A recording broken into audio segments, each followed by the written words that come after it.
Teacher phobia womu Asante ntemu a womu bu afuo wose aban gina ye steady pa na de odo womu ye womu eni nye ho enne wose ye legacy arrears echina wose da womu yimso hwe maye womu trempenifo ma no kore enne di fi se womu fa won ye adwuma na che ya asase kana wose won setime kan woni adom ya kase ebo yamane boni ene di nkomo yi achechirefo ewo mamu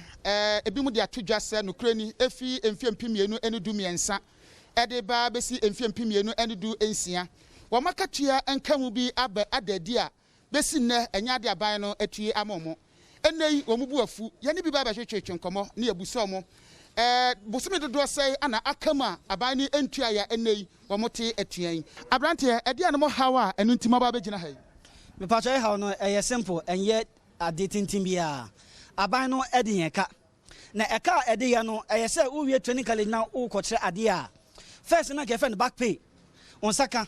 but from 2013 no na bandi police for by say uye adwuma 1 year e din come out 3 months no fill forms okodi sikan ka no cross 3 months no ebaye but the aka no ya fill forms almost 20 times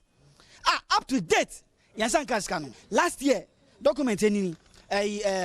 consent coalition that is CCT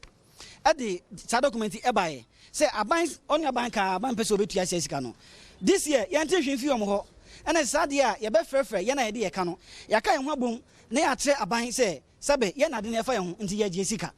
nti ye kasa no no bosome dodo sen ana aban ne de moka wontua maamo me pato bosome ne de ehso bia ne de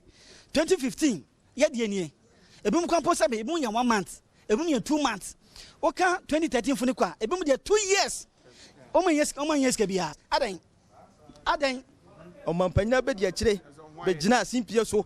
be ka say watua all legacy arrests yeah say legacy arrests from 2013 ekosi 2016 obia ni one nsa aka say sika ni ebia nya bi na mom 2015 nipa ba kokora ni one nsa yeden aka say sika yeden ye kan ho asemi baba no hu musu aka say party bi na say ya chi no ye be sesa party ni jesi aye campaign ama no ye matured enough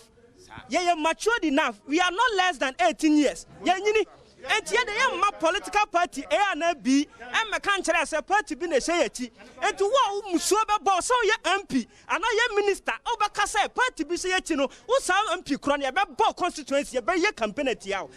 ye na ye ba abo nkran na ya be die sika e chaban say ya dofo enti ya ba wei aya achechirefo anokure ni omo ebu afuye papa ni na ene se omakatua kamu ene ti no motesa empenten kwai nana awuku denchembo enemidin kumase